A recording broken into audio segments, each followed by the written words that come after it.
Comenzamos entonces. Bueno, quiero agradecerle mucho a Hugo Klitowski, que tan gentilmente desde España va a dar esta disertación. Bienvenidos a todos. Es la primera actividad que hace la Sociedad de Arquitectos Intercontinental, es decir, Europa y Argentina. Bueno, no quiero extenderme. Gracias a todos, a los que están interesados en esta actividad, en esta difusión. Y bueno, Matías, ¿quieres decir alguna introducción? Y después vamos para Hugo. Bueno, ¿qué tal? ¿Qué tal? Buenas tardes, ¿cómo andan? Buenas tardes. Eh, bueno, la verdad es que desde el año pasado y un poquito antes también, yo diría que desde el incendio del Palacio, hace ya 3 años más o menos, un año antes que se incendiara en la Catedral de Notre Dame, se incendió el Palacio Belgrano acá en San Fernando.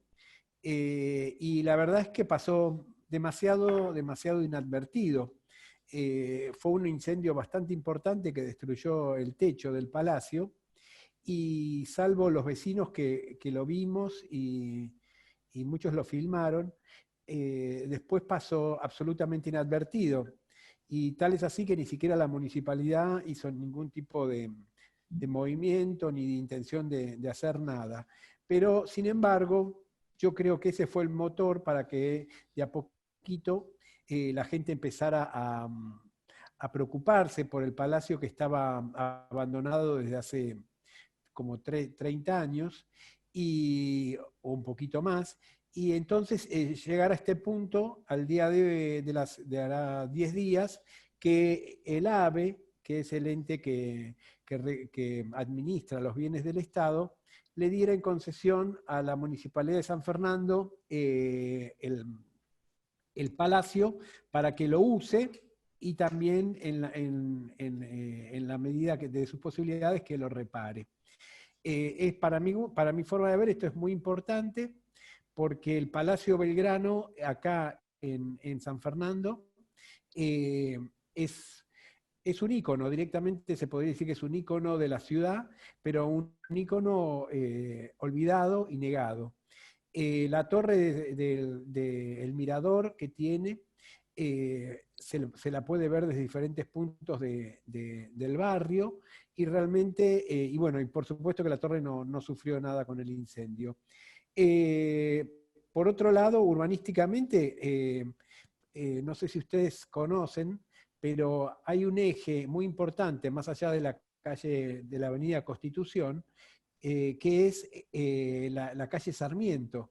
La calle Sarmiento que termina en el Club San Fernando y que hace muchos años, yo vi fotos históricas, tenía un bulevar con árboles, tenía un pequeño bulevar angostito a la altura digamos, de Libertador hacia la plaza, con árboles. Y realmente era un eje muy importante que terminaba o que pasaba por el Palacio Belgrano. Yo creo que ahora estamos viviendo un momento de una muy buena oportunidad, porque el Palacio viene teniendo una sucesión de desgracias. Eh, hace unos años fue asignado a la Universidad de Buenos Aires y lo devolvió la Universidad de Buenos Aires. Había organizado un concurso para hacer un edificio muy inapropiado para ese lugar, porque pensaban ponerle muchas aulas sobre la calle Belgrano. Después se salvó de una licitación que le iban a sacar todos sus terrenos en el gobierno anterior. Y bueno, y parecería como que ahora, a pesar de lo destruido que está por el incendio y por el vandalismo, parecería que podría tener algún viso de transformación y de encaminarse a poder armar un proyecto cultural interesante en este edificio. Así que cuando conocí hará unos meses atrás a Hugo con Victoria y Marcos, que por su lado están intentando armar, digamos, una asociación que de algún modo colabore en la restauración de este edificio. La verdad es que yo siempre estuve interesado, pero bueno, de alguna manera volví a ponerle un poco más de carga y de interés y de dedicación, y me parece que desde la Sociedad de Arquitectos de Zona Norte, que San Fernando es uno de nuestros municipios de acción, digamos, me da la impresión de que también deberíamos tenerlo presente como el tema, yo diría que es el tema patrimonial más importante de la zona norte en este momento. Entonces, realmente me parecía que tener esta charla y ver entre todos de qué manera se puede colaborar, porque digamos que San Fernando es un municipio que no es un municipio pobre, pero tiene muchos problemas, digamos, previos a esto. Entonces, le va a costar un montón poder encararlo este tema con el presupuesto que realmente lo merece. Entonces, me da la impresión de que si uno pudiera apuntalar y de alguna manera entre todos poder participar en esta restauración y no dejarlo solo al municipio en esto, me parece que va a tener un resultado mucho más positivo y más culturalmente más rico. Hay que pensar que San Fernando estamos a 45 minutos del centro, de la capital federal, pero sin embargo no deja de ser un municipio de la provincia de Buenos Aires con todos los problemas que tienen estos municipios y más los del Gran Buenos Aires. Así que bueno, con estas palabras lo dejo a Hugo Klikowski, que preparó un PowerPoint para hoy y con sus experiencias de restauración y puesta en valor de edificios patrimoniales. Adelante, Hugo. Gracias, Matías.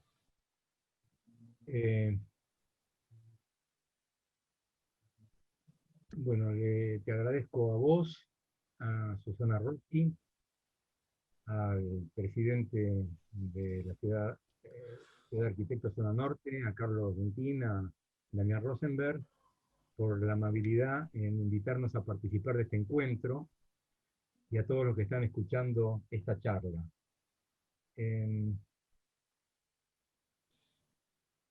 Voy a hablar del Palacio Belgrano y voy a tomar como referencia lo que hemos realizado con el Parador Aristón. No tanto por su importancia arquitectónica, sino justamente por lo contrario, por el desinterés, por la desidia y el abandono que sufren actualmente. En un intento que se establezca un debate permanente que evite la resignación. Estas fotografías que están viendo corresponden al estado original que tenía el palacio y el parador. El 22 de octubre del 2018, el escritor y arquitecto Gustavo Nielsen hacía una narración cronológica en su sección Desde el Balcón, citando a Italo Calvino, de su libro El Camino de San Giovanni. Lo leo textualmente.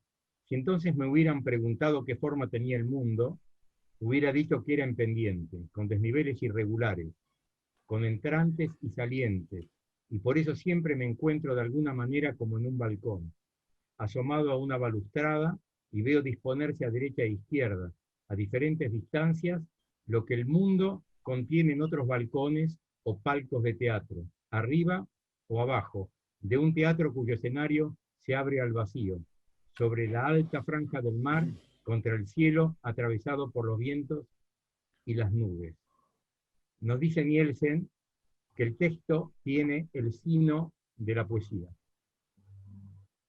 Lo traigo a colación porque es indispensable pensar estos temas, separados del mundo real, para aproximarnos al de las utopías, aquel que nos recuerda que nosotros estamos en un camino que aún sin llegar al horizonte da sentido a su intento. Estoy recordando lo que Eduardo Galeano mencionaba cuando comenta que el horizonte es ese anhelo de alcanzar lo inalcanzable. la utopía que cuenta en su libro Las palabras andantes.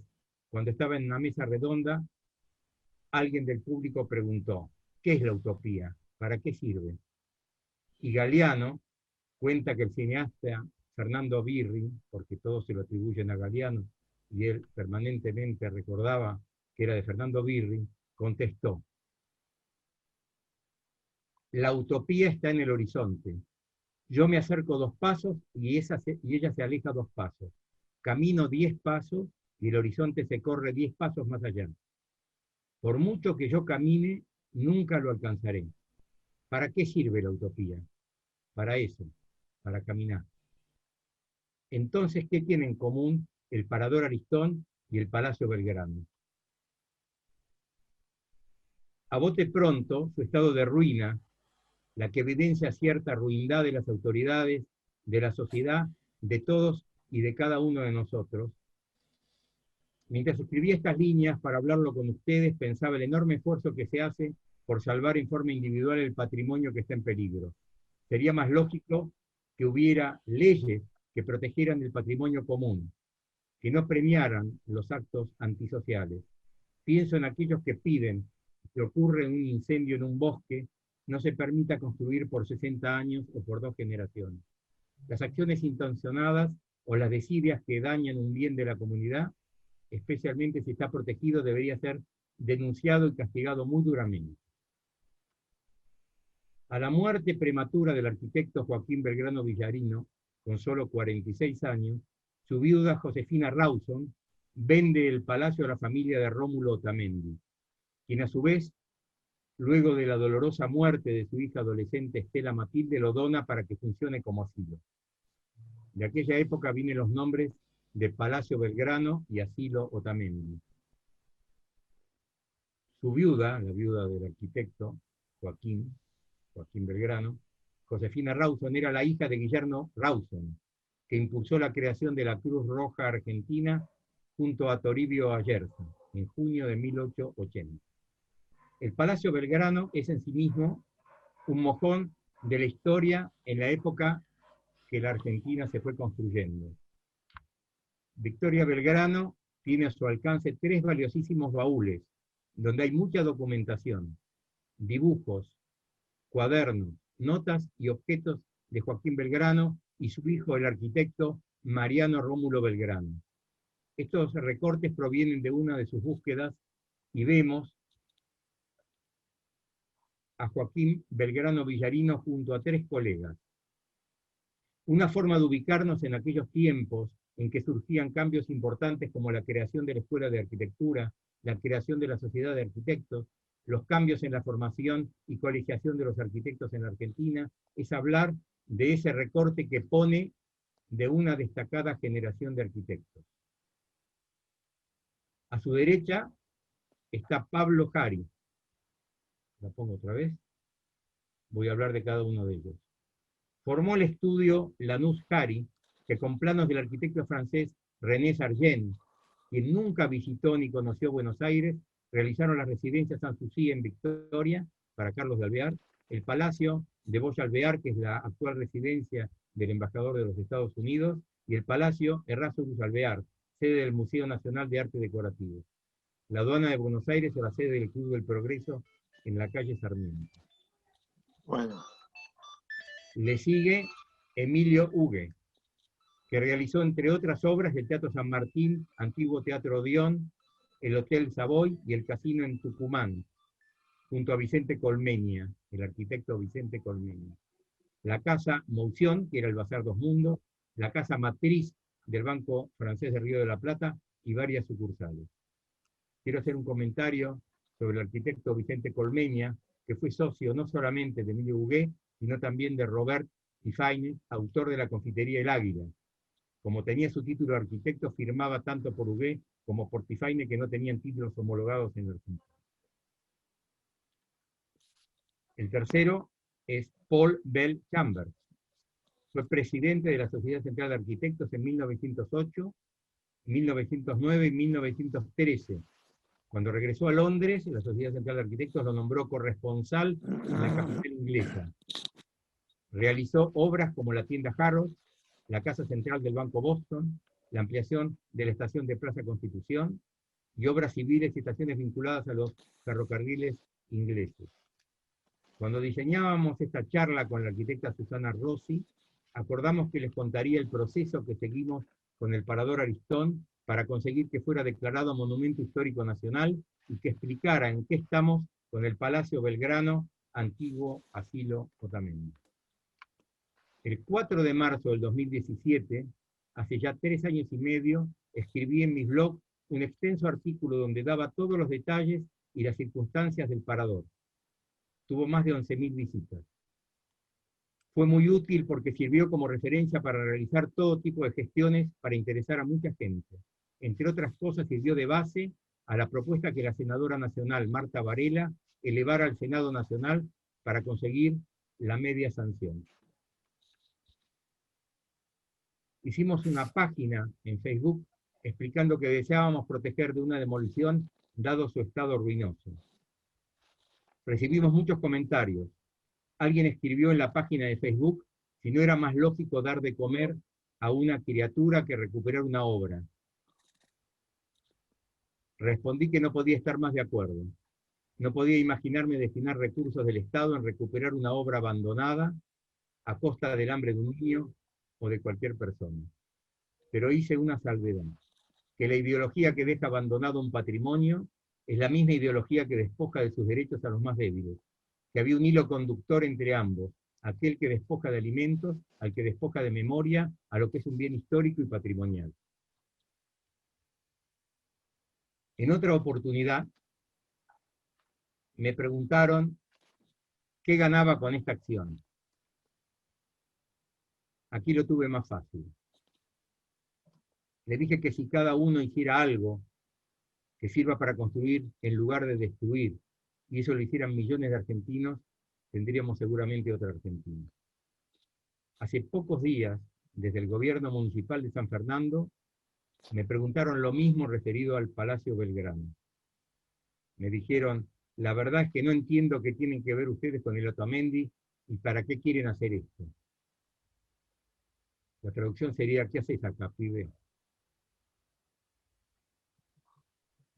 Esto desde el gobierno municipal de San Fernando. La idea de cuestionamiento de nosotros mismos que hace Italo Calvino, la definición de utopía de Birri y esta charla tienen mucho en común. Comenzaré desde el principio. El Aristón es un ícono fiel de la arquitectura moderna en la Argentina, como la Casa del Puente de Amancio Williams, la Casa del Dr. Curuchet de Le Corbusier y Amancio Williams, o el edificio Terraza Palas de Antonio Bonet. En marzo del 2017 escribí un artículo, Una ruina moderna, y en él parafraseaba al historiador Peter Blake, que en su libro The Master Building decía que la grandeza de una obra y de su arquitecto se resume en estas dos cuestiones: cuánto ha influido en sus contemporáneos y cuán visible es la huella que ha dejado en su tiempo. Hay obras que se transforman en íconos de la arquitectura, ya que tienen per se la fuerza necesaria para influir en el entorno físico y cultural, sea cercano o lejano. De pronto hay lugares donde las personas y sus acciones, los objetos que realizan y construyen, transforman el lugar en un sitio especial. En ese artículo agregaba, así como las acciones inmateriales se recuperan con las historias que se cuentan y escuchamos, cuando son edificios, las historias se construyen de manera más compleja.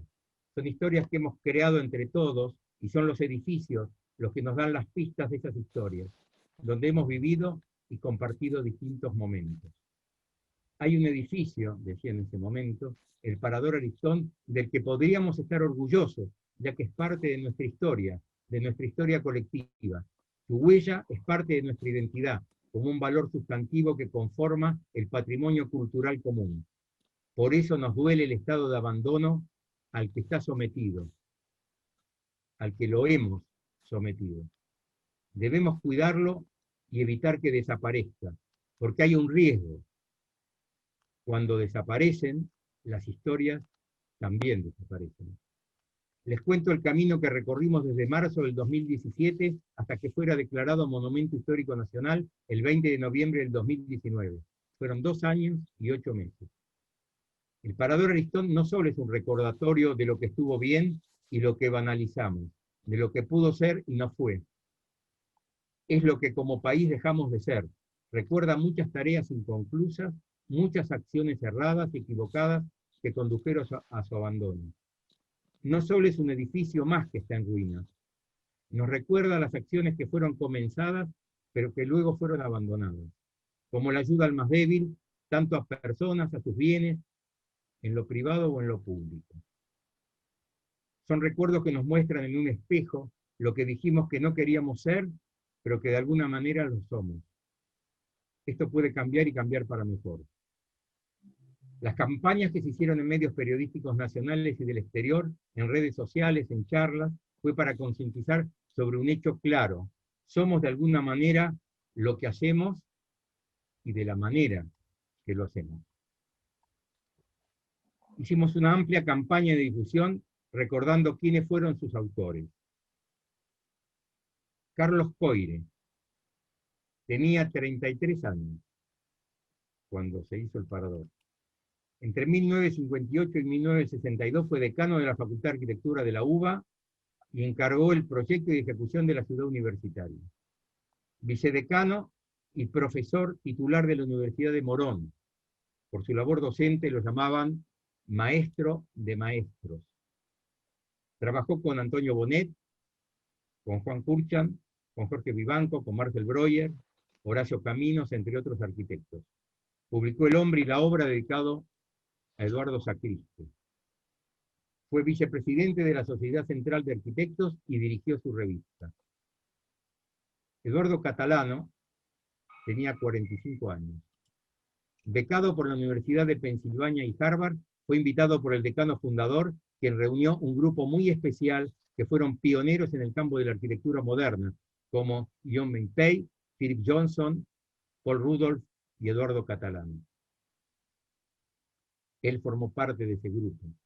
Entre sus profesores figuraron Walter Gropius y Marcel Breuer.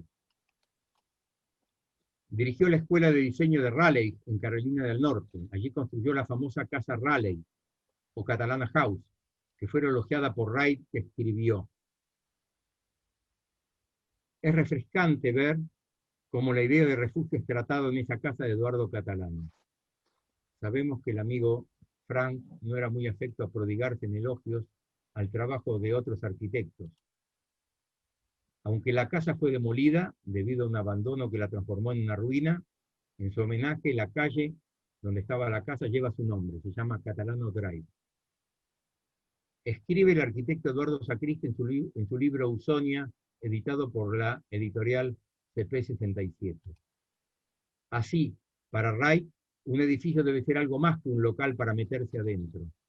La obra debe dar la sensación de cobijar. A este respecto no deja de ser sintomático que Wright, que fuera tan avaro y sarcástico con sus juicios, haya elogiado la casa del arquitecto catalano en Raleigh, señalando su complacencia por alguien que al menos hubiera creado una nueva sensación espacial.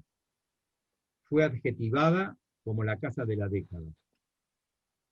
Por último, Marcel Breuer tenía la misma edad de Catalano, 45 años. Aquí lo vemos sentado en su famosa silla Basili.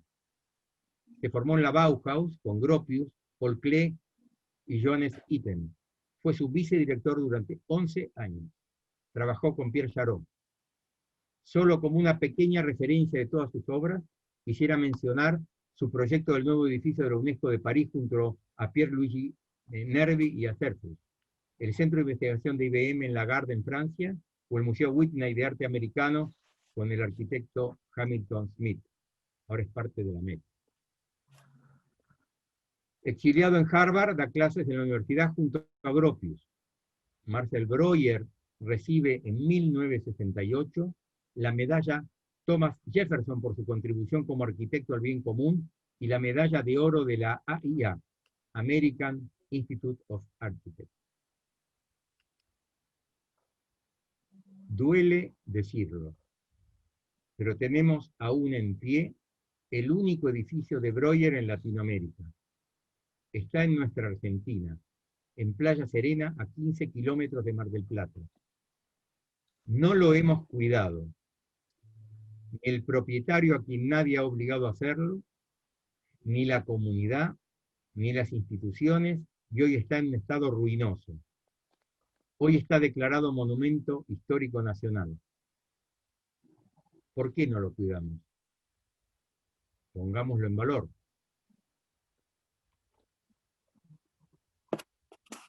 Esta es la historia del Parador Aristón contada por Carlos Coire. Almorzábamos todos los días en un restaurante de Carlos Pellegrini al 600. En esos momentos habíamos recibido con Catalano el encargo de una obra, de modo que mientras comíamos no podíamos evitar hablar de ella, quedando Breuer fuera de la conversación.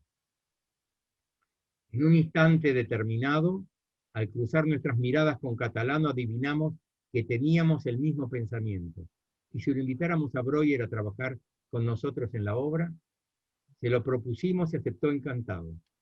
Le explicamos el tema: un parador para una playa de Mar del Plata, destinado a confitería por la tarde y a boate con pista de baile por la noche, y que debía estar funcionando en 4 meses. Se quedó mirando un punto fijo y luego desplegó una servilleta en la mesa y en ella dibujó un trébol del Aristón aclarando. Se necesitan entonces un gran perímetro para favorecer las visuales del mar durante el día y por otra parte lograr que de noche las miradas se dirijan a la pista de baile.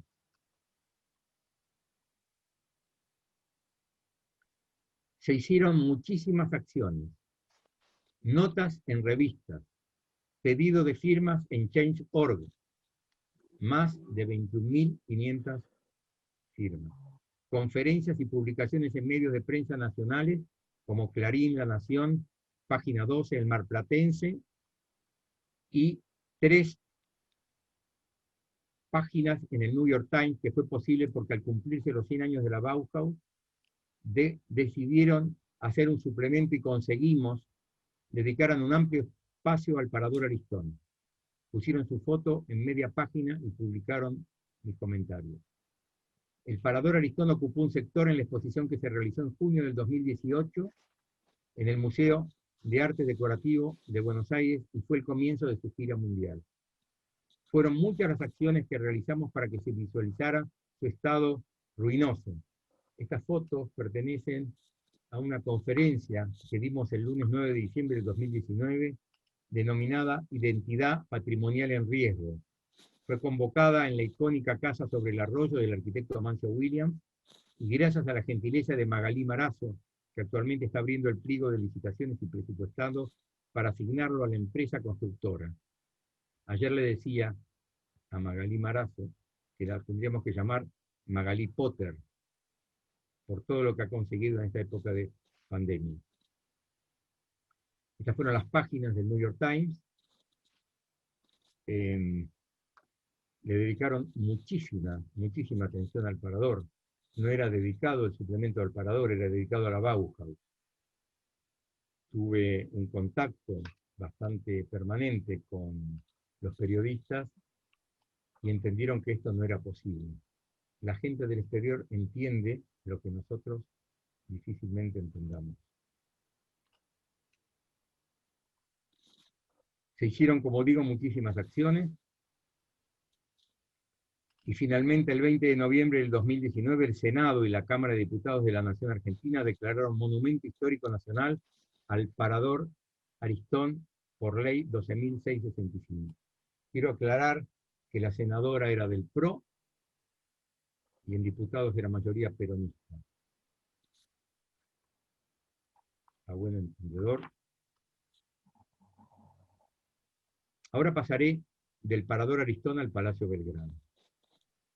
Quizás por esa inercia de ver que las cosas que uno desea y que son razonablemente justas, si se actúa con perseverancia, con mucha perseverancia se consiguen, puse mi interés en el Palacio Belgrano. A raíz de la difusión que se le dio a lo que hicimos con el Parador Aristón, Me escribió Victoria Belgrano y luego de una larga e interesante conversación acordamos intentar salvarlo juntos. Está abandonado su triste destino de hace muchas décadas, muy vandalizado e incendiado, seguramente intencionadamente, como lo fue también su obra Las hormigas. Luego Victoria me presentaría a su tío Marcos, y entre tantos amigos que se fueron sumando lo hizo Matías Gigli. Gente valiosísima, inteligente y con la mejor de las disposiciones. Ellos participan en esta conferencia y luego los podremos escuchar.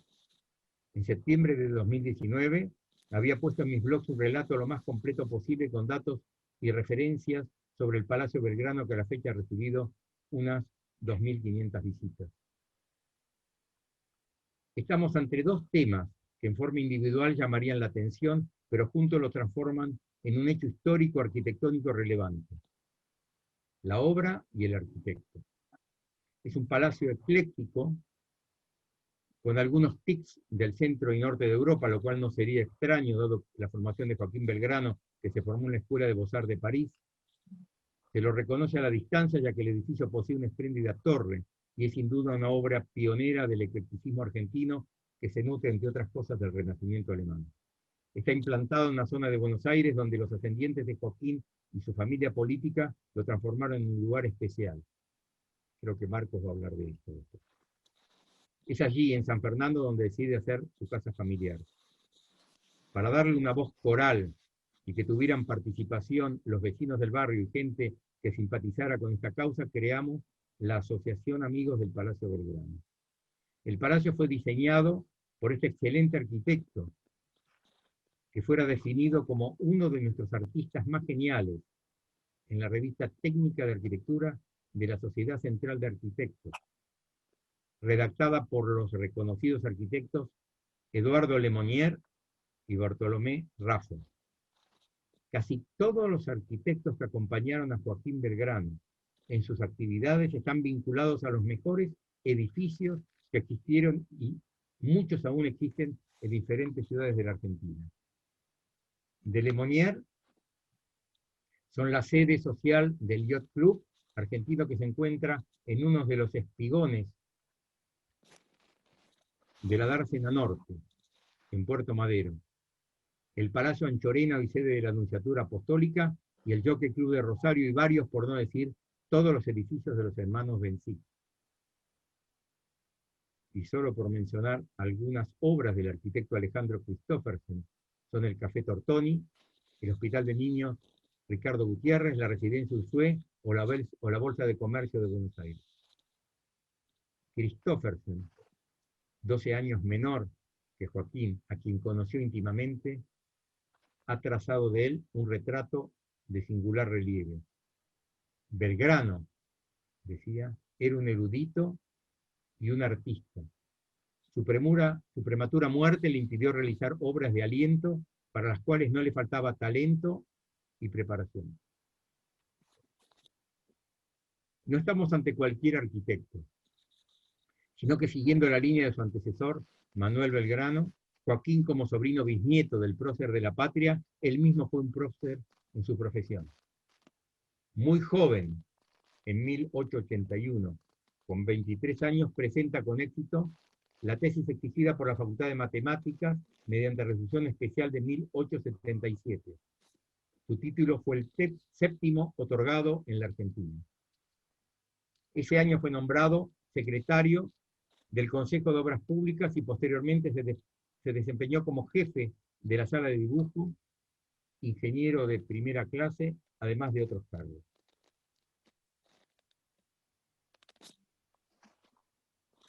En 1894, con 40 años, fue nombrado primer inspector general de arquitectura, cargo en el que continuó desempeñándose al crearse el Ministerio de Obras Públicas de la Nación. Es uno de los primeros profesores de la recién creada Facultad de Arquitectura.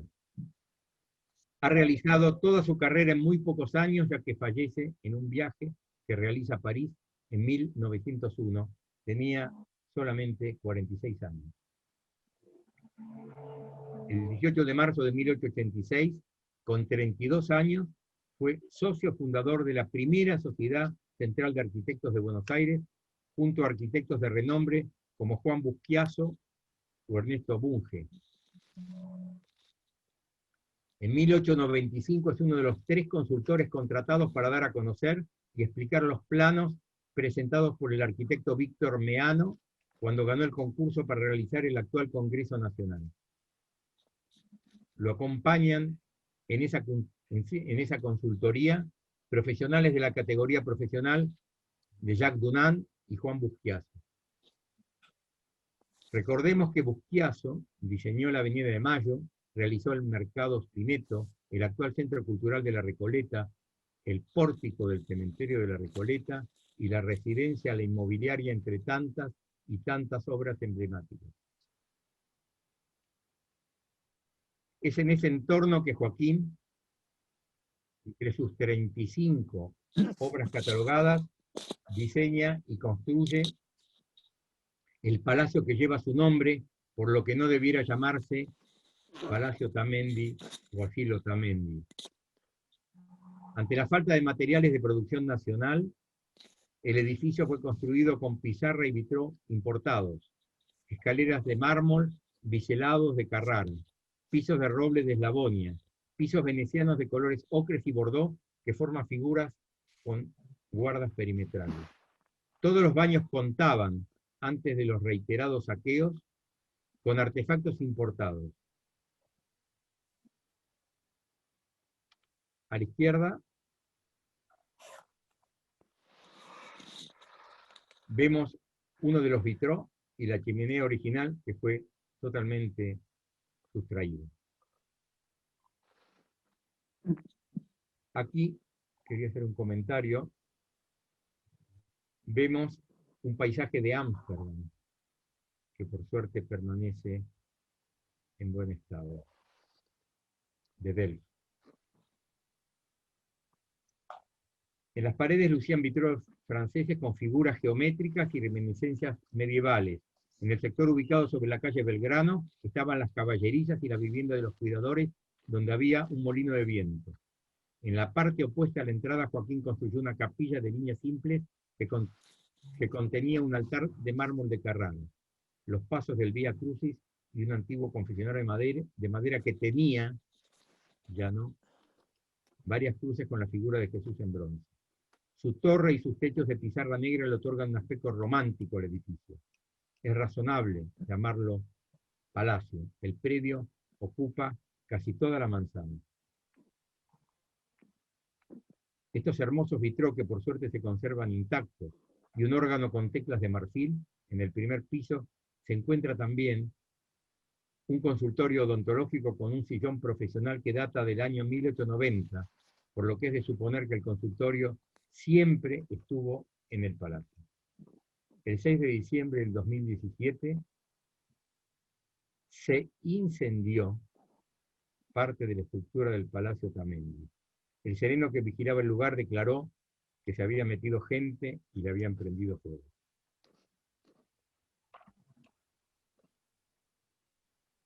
Le habían prendido fuego y también le prendieron fuego a las hormigas.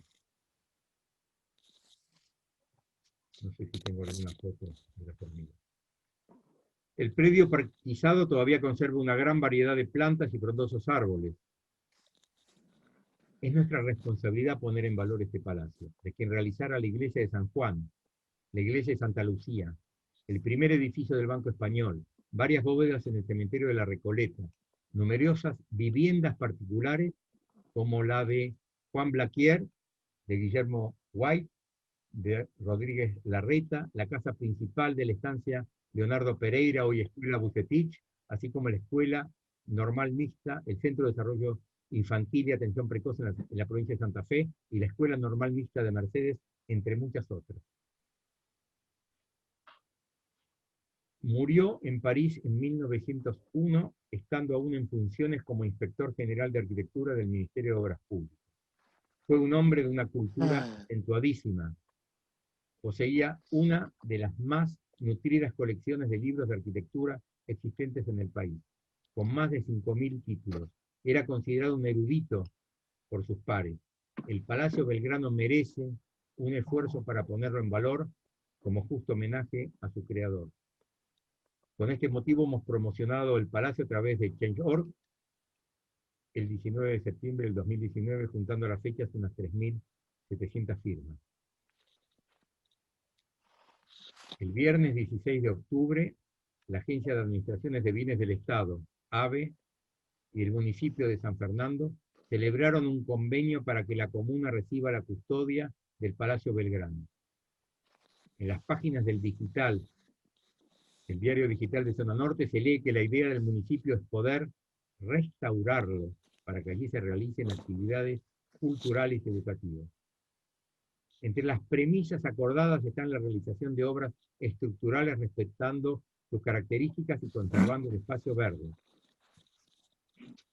El acuerdo fue firmado por el intendente de San Fernando, Juan Andriotti, el presidente del ABE, Martín Cosentino, y su vicepresidente, Juan Levandi, ante el diputado provincial Matías Mugué, la directora de Despliegue Territorial Carolina Albano, funcionarios y concejales. Es decir, había muchos testigos.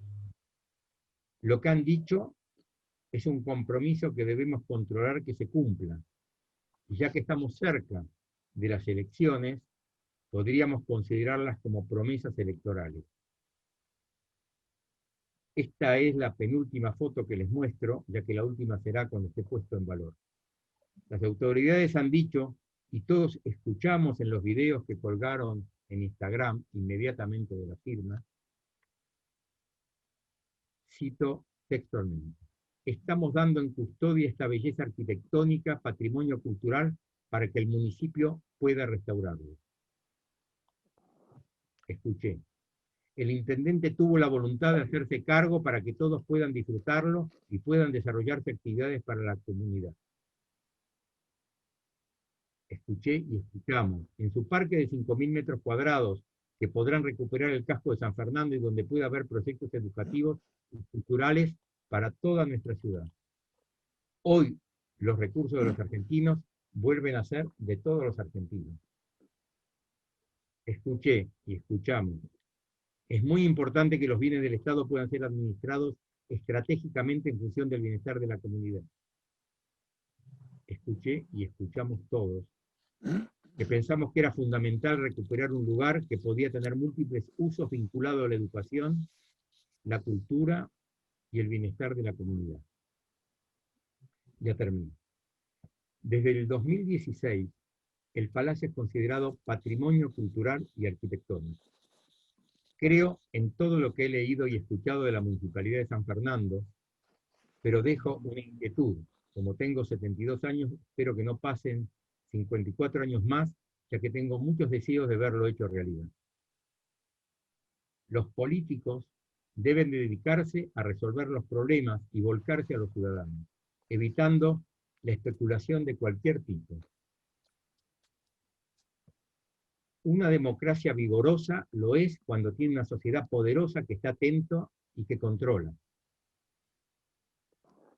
Desearía dejar aquí una propuesta, que es comprometer a la sociedad de arquitectos, a sus miembros y los que están escuchándonos a controlar activamente todo lo dicho por las autoridades municipales para que no sea una materia pendiente.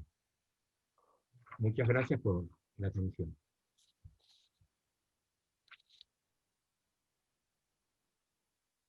Matías o Carlos, los dejo a ustedes. Saca el micrófono.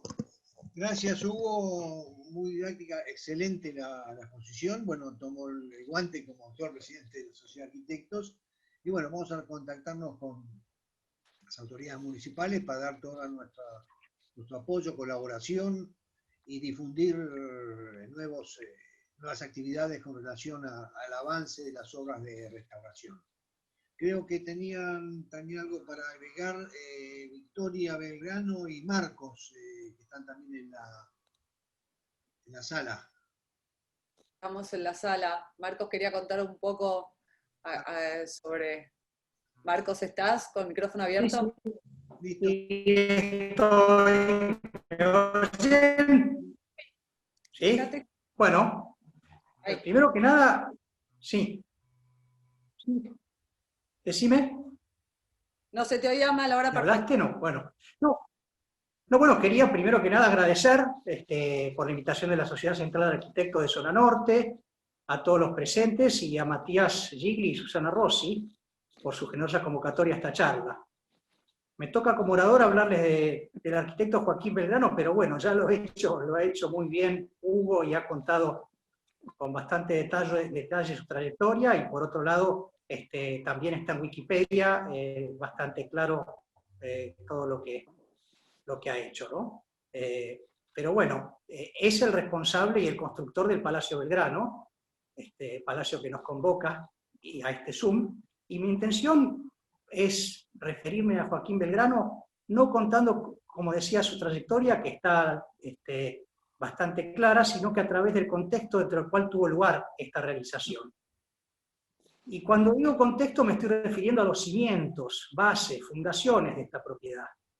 Pero más allá de lo que tiene que ver con lo exclusivamente constructivo, existen cimientos intangibles que intentaré compartir con ustedes, porque son los eternos ignorados por quienes deciden y gobiernan.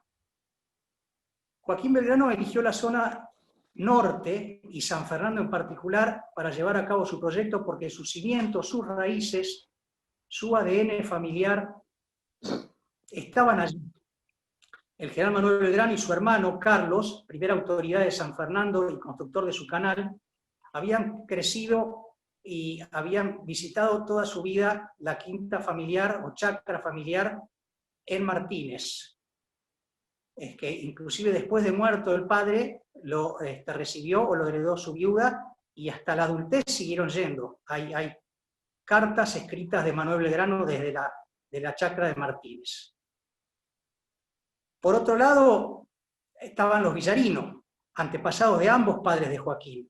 Habían sido primeros pobladores de San Fernando, y su abuelo Demetrio Villarino, también autoridad de San Fernando en 1833. Así como su abuela materna era hermana de Bernabé Márquez, nada menos, notable hombre público y autoridad de San Isidro. Por último, una referencia a la chacra de los Márquez, que todavía existe una construcción muy precaria y en muy mal estado, en la estación Boulogne, famosa en tiempos de las invasiones inglesas, ya que se trató de un hito histórico del que los antepasados de Joaquín Belgrano habían sido protagonistas. Prácticamente todos los que participamos en esta charla estamos ligados a la zona norte, y tenemos nuestras historias, cada uno la suya, las cuales inevitablemente nos condicionan e influyen en nuestras decisiones profesionales y particulares. No dudo de que uno de ustedes, cualquiera de ustedes, podría estar en este momento contando la suya, y sin duda los haría más valorables por quienes los escuchamos. Fue así como la historia de Joaquín influyó decisivamente en el diseño de su casa, la cual, además de ejecutarla cimentándola en bases constructivas extremadamente sólidas y nobles, lo hizo basándose también en sus vivencias y las de sus antepasados y antecesores en general, ¿no? Vecinos de San Fernando también. Un párrafo aparte para su condición de arquitecto graduado en Francia, de lo cual ya habló también Pikovsky, que sin duda fue decisivo en su influencia estética y de estilo.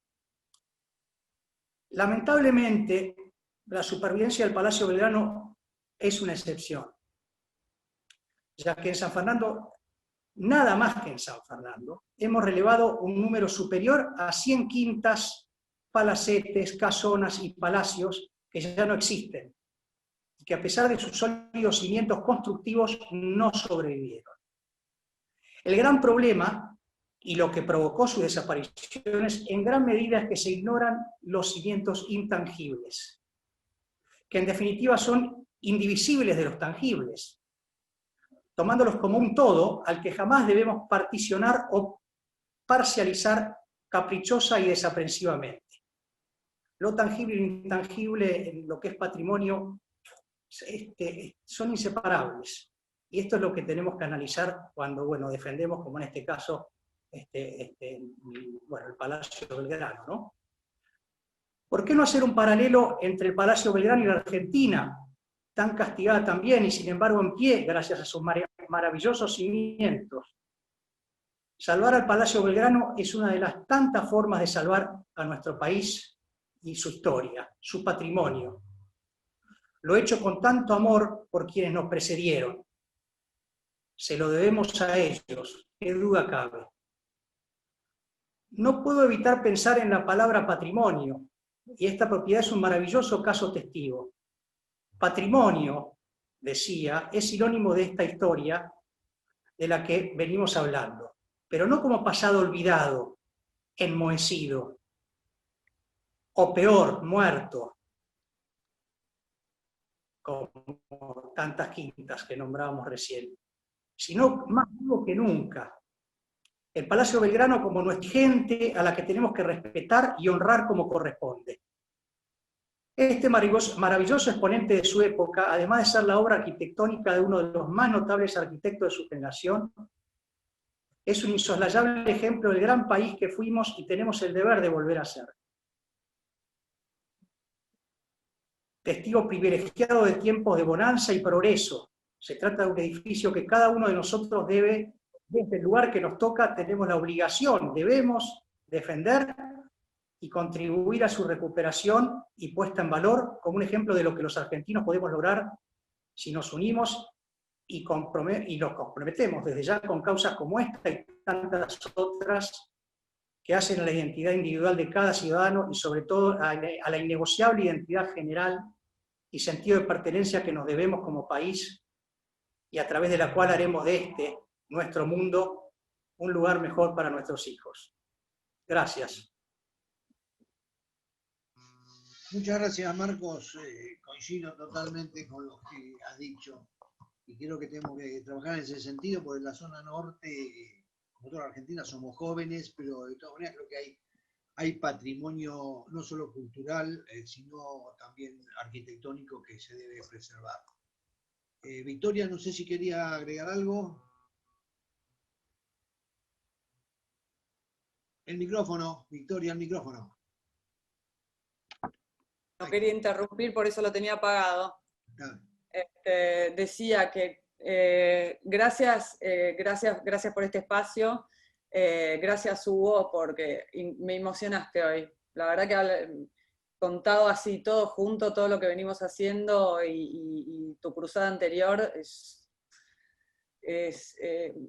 otra impotencia más que siento como argentina, ¿no? Cuando te preguntó el presidente del Consejo Deliberante aquello de ¿qué nos llama? ¿Qué interés tenemos en esto?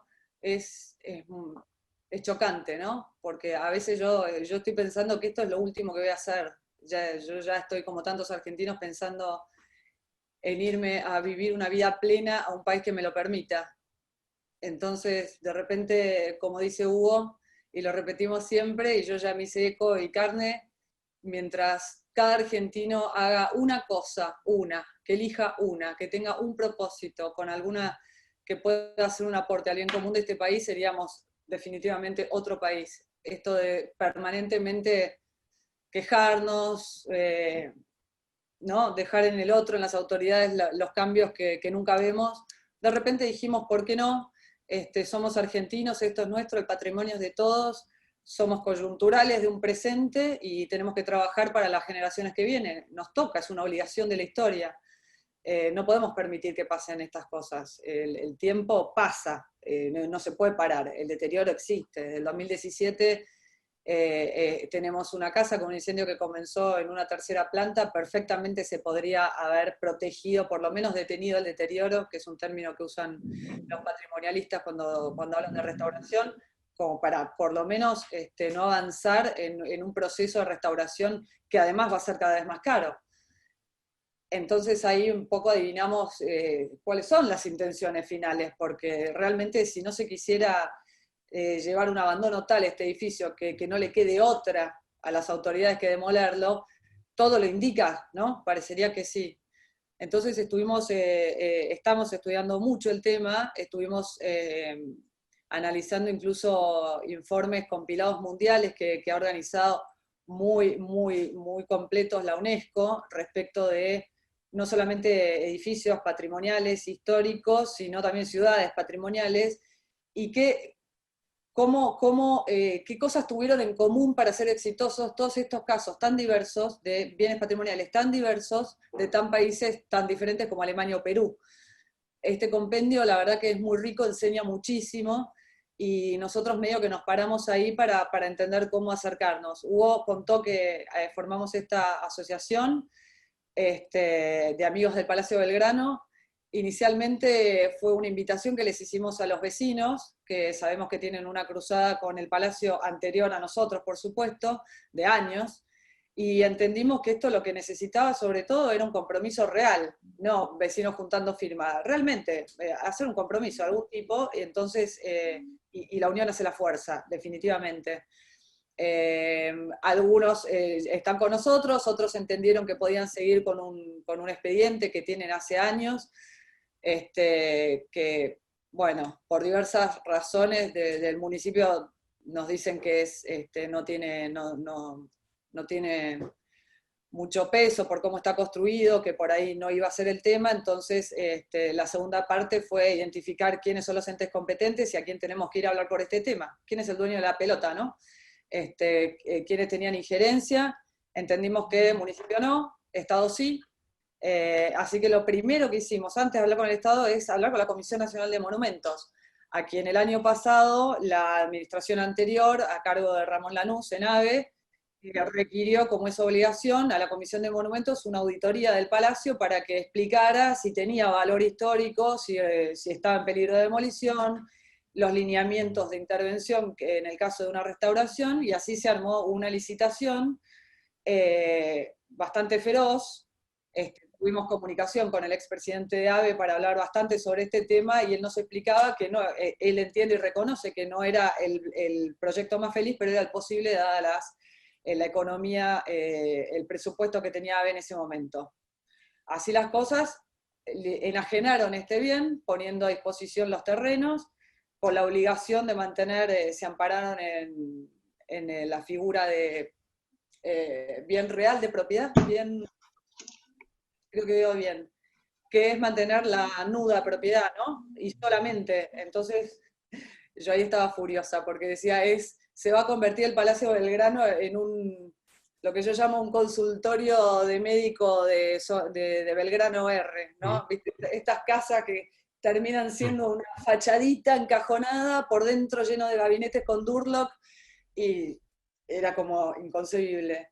Pero me dice, pero era la única manera, liberamos a terceros que se ocupen les damos estos terrenos a cambio de que pongan en valor un palacio que va a costar un par de millones de dólares restaurar, y un predio que no podés construir más de 11 metros, con lo cual como desarrollo inmobiliario no era muy tentador, ¿no? Sobre todo, bueno, la verdad que no había mucha ganancia al respecto, y encima se perdieron las elecciones, la licitación quedó parada.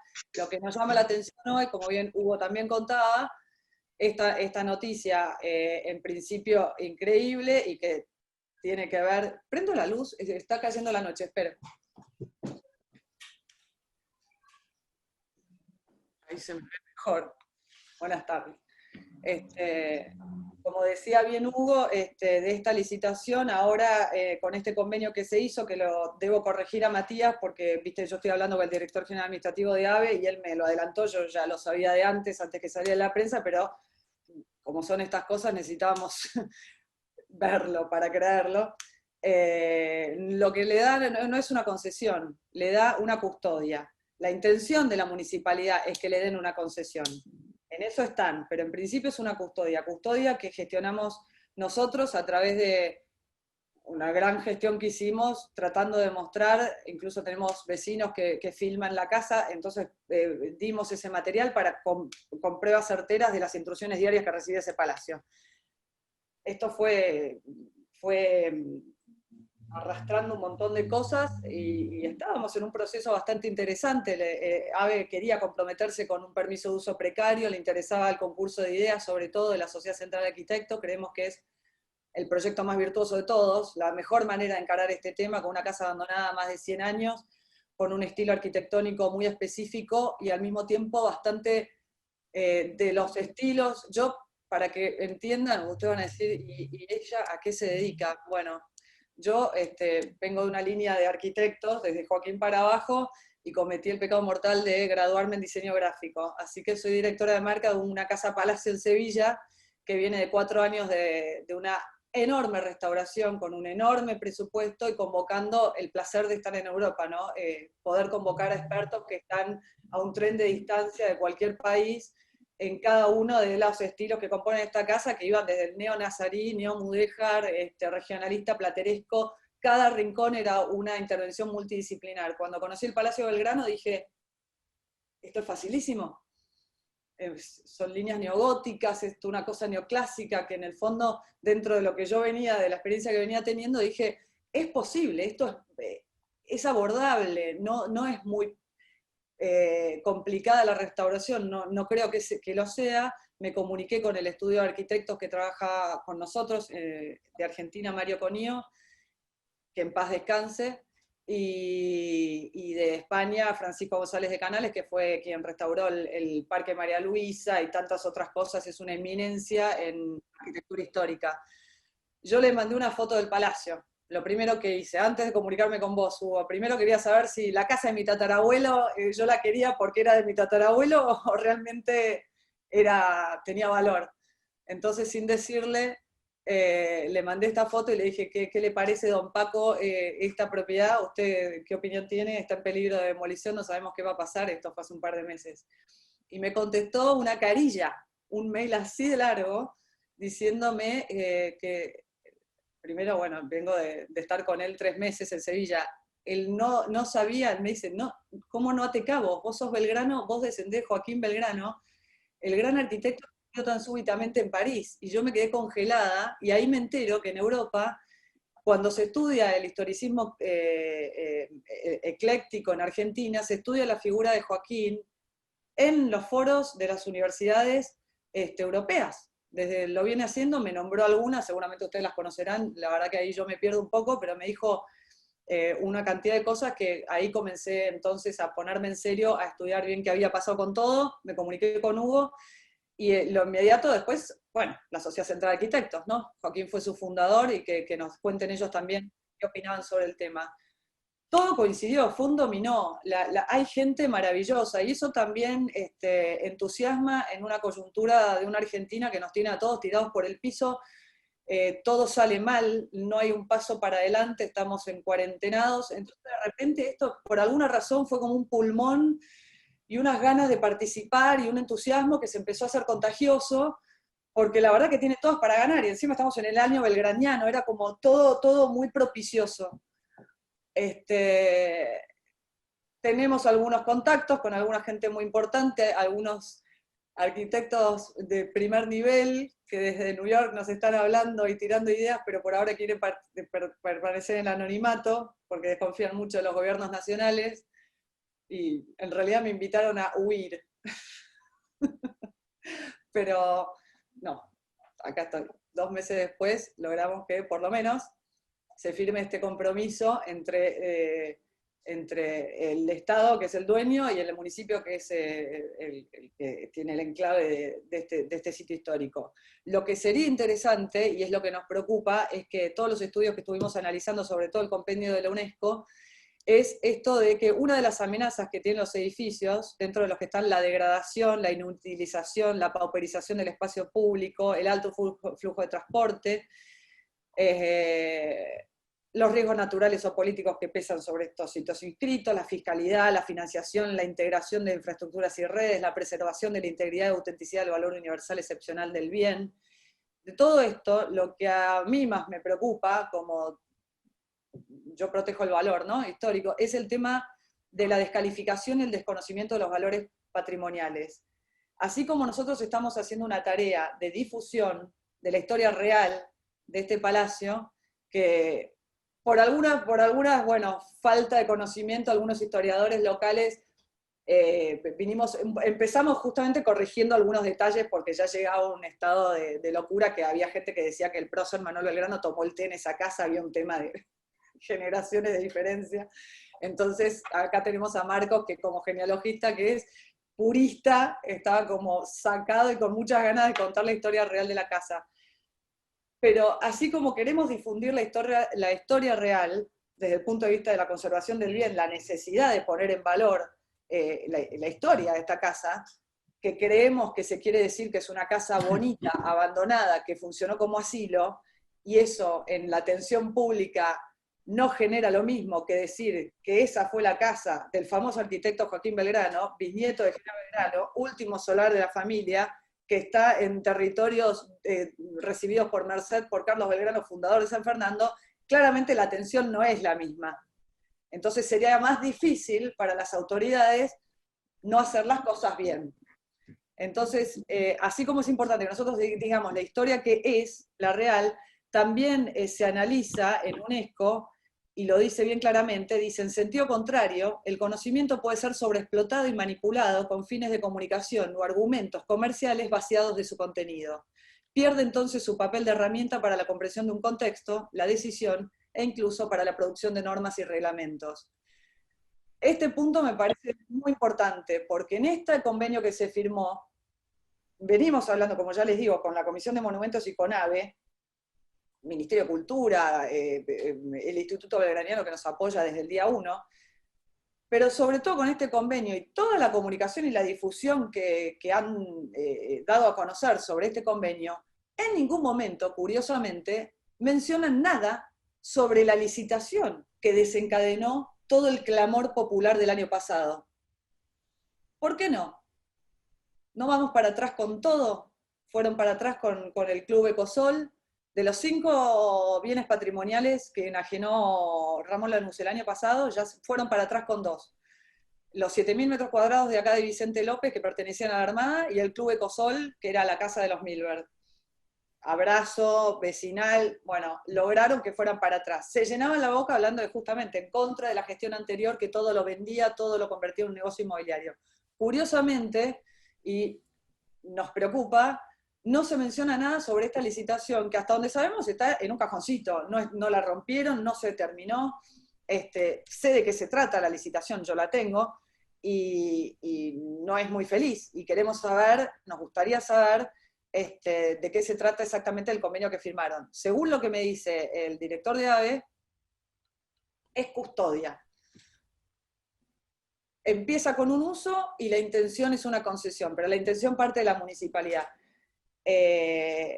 Estamos a la altura de un edificio que constituye, como dijo también Marcos, la historia de San Fernando y con esa la historia nuestra. Todos los edificios históricos de esta envergadura construyen el paisaje urbano de lo que somos. Si dejan de estar, dejamos de ser lo que somos, abrimos la puerta de casa y no sabemos dónde vivimos. Es la protección de estos edificios lo que genera una atracción turística, o sea, además, ¿no? Como si esto fuera poco, todos los valores que pueden agregarse a la protección de estos edificios. Entonces queremos ver qué se hace, qué tipo de proyecto, qué calidad de proyecto. La Comisión de Monumentos va a estar, creemos, muy atrás de esto, queremos saber, seguramente va a tener mucho interés en que se respeten los lineamientos de intervención que ya planteó hace un año, porque no es cuestión de pintar, ¿no? Hacer una limpieza de obra, sacar todo el derrumbe interno, hacer un sobretecho, pintar un durlock, un cartel y obra, gestión tal, que ya no importa ni cuál, ¿no? Porque esto va a trascender, estamos hablando de una casa de fines del siglo XIX que nadie, o sea que esto no es la culpa de nadie o es la culpa de todos. 100 años de abandono, nadie tiene la culpa, todos tienen la culpa, todos somos responsables, incluso los argentinos que no estuvimos presionando a nuestras autoridades para que se hagan cargo. ¿Qué van a hacer? Estamos acá. Somos muchos, juntamos a muchos expertos, ustedes también, los convocamos hoy, ahora. Necesitamos un montón de trabajo para adelante para hacer un master plan. Nosotros estamos con la idea de un centro cultural, pero es una idea de una envergadura, ¿por qué no? La utopía que no decía Galeano, ¿quién decía, Hugo? Queda 2 pasos para atrás. Bueno, caminando 2 pasos, caminando 10 pasos en la utopía de un centro cultural que sea faro en zona norte, integrar un corredor cultural con Tigre y con Bécar, programas de integración con centros culturales del mundo, ofertas de calidad académicas para chicos y programas también de becas y todo lo que viene con la vida post-pandemia de proyectos empresariales que puedan acercar a la comunidad de manera real educación real, que le dé herramientas para un futuro de categoría mundial. Vamos por eso, pero quizás caminando, buscando esa utopía, lleguemos a un punto intermedio, incluso más vigoroso, más virtuoso y de más largo plazo y autosustentable que lo que se plantee ahora. Queremos ver. Muchas gracias. Bueno, gracias Victoria. No sé si alguien quiere agregar algo, algún comentario. Creo que ha sido todo muy claro, muy preciso y bueno, nos ponemos como Sociedad Arquitectos de la Zona Norte, una entidad sin fines de lucro, a disposición de ustedes para seguir con este tema. Es decir, yo ya copié el link para, supongo que es para filmar el petitorio para salvarlo. Creo que es así, ¿no es cierto? Lo puse mientras hablaba Hugo, si pueden por favor, sí, cada firma suma. Bueno, lo vamos a reenviar por WhatsApp a todos los contactos y por mail también. Y bueno, estamos en contacto a través de Matías y con Hugo en Madrid y vamos a seguir, porque a mí también me interesa, creo que, como decía recién, la poca historia que podemos tener en la zona norte, bueno, tenemos que salvar lo que queda y lo que nos están dejando antes que hagan los grandes negocios inmobiliarios como pretenden hacer. Sabemos, Bueno, perdón, ¿sabes qué? Te cuento esto, Carlos. sí. Tenemos un listado de más de 100 palacetes y residencias de estilo que han sido demolidas a lo largo de la historia en San Fernando. Sí, seguro. Uno se puede imaginar cómo era el paisaje urbano, ¿no? Sí, no. Hoy no se lo puede imaginar. No, nada que ver. No. Creo que en la municipalidad hay algunas fotos de los años 30, por ahí, donde se... Ahí empieza a haber fotos. Antes era nada, sí. Ni siquiera casas criollas. Sí, nada que ver, sí. ¿Me permitís, Carlos, un segundito? No sé, Hugo, ¿querés cerrar con... ¿Querés cerrar No, quería hacer un comentario, hace nada estuvimos con Matías en la cátedra donde él está en la facultad, que estaban hablando del tema del patrimonio, y surgió un tema muy interesante, porque decían, el Parador Aristón está en un predio privado, el Palacio Belgrano no, está en uno público. ¿Por qué obligar a alguien a que cuide algo que es de todos, ¿no? Por supuesto, hay respuestas fáciles para eso, del tipo que las instituciones del Estado pueden expropiar, pueden otorgar terrenos en compensación, pueden hacer muchísimas cosas. Pero toda la gente que está alrededor de estos edificios, que son demolidos, cuando viajan a otro país, puedo referirme a Europa, que es donde vivo y donde lo veo, no van a los barrios nuevos, no van a las urbes fuera de los centros históricos, no van ahí, no sacan fotos de todos de los lugares alrededor de París, van a los cascos. ¿Y por qué valoran tanto eso cuando el único edificio de Latinoamérica está acá, de Broglie, o este Palacio Belgrano que lleva décadas en estado de abandono total? Pero yo me pregunto si no es parte de una educación, de poder tomar esto como valores propios, parece como que no fueran propios, y en definitiva, yo pensaba cuando el otro día el señor de la municipalidad, del Consejo Deliberante, me dijo, ¿qué haces acá, pibe, con esto? Bueno, lo de pibe estuvo bien, pero ¿qué haces acá? Yo me quedé pensando, ¿qué hace él ahí? ¿Qué hace él ahí? Yo como argentino tengo una parte, tengo la obligación de reclamarle que vele por nuestro patrimonio. Si él está ahí, tiene que hacerlo. Si no lo sabe hacer o no lo puede hacer, se tiene que ir. Tiene que haber gente capaz de poder proteger estas cosas, de poder proteger nuestro patrimonio. Eso es una obligación. Ahora, como eso se consigue con educación, yo creo que lo que tenemos que hacer, y les pido a todos, es poderlo difundir. Lo de las firmas es importante, porque los políticos cuando ven que hay muchas firmas ven votos, no ven voluntades, ven votos y ya. Este tema lo firmaron 200, pero este otro lo firmaron con el Parador, que lo firmaron 25.000, ya les importaba mucho más. De todo lo que podamos hacer al respecto, creo que estaría muy bien. No. Muy bien. No sé si alguien quiere agregar algo más. Los participantes.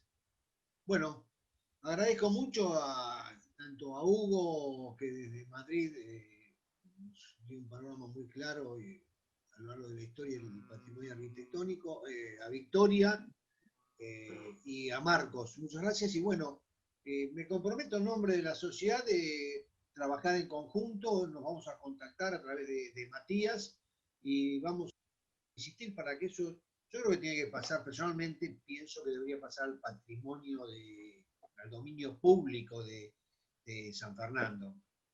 El dominio público, la diferencia del dominio privado del municipio implica que no se puede vender si no es a través de una ley provincial. Si pasara al dominio privado, bueno, tal vez viene un intendente el día de mañana que quiere hacer un negocio inmobiliario y bueno, estaríamos en problemas. Pero creo que insistir en eso, creo que sería muy importante y bueno, tratar de ver la asociación de amigos del Palacio Belgrano, si después me pueden pasar los datos, sería bueno como para trabajar todos en conjunto.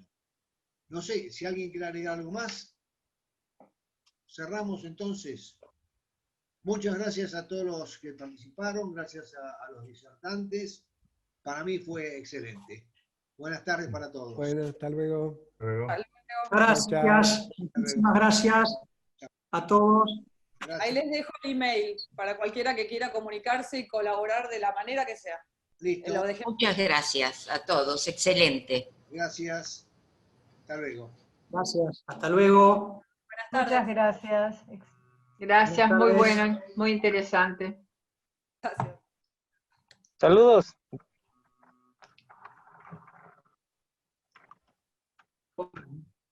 Adiós. Saludos, Hugo. Chao. Gracias, muy lindo, muy interesante. Se quejaba. Daniel, el último, ¿no? Daniel.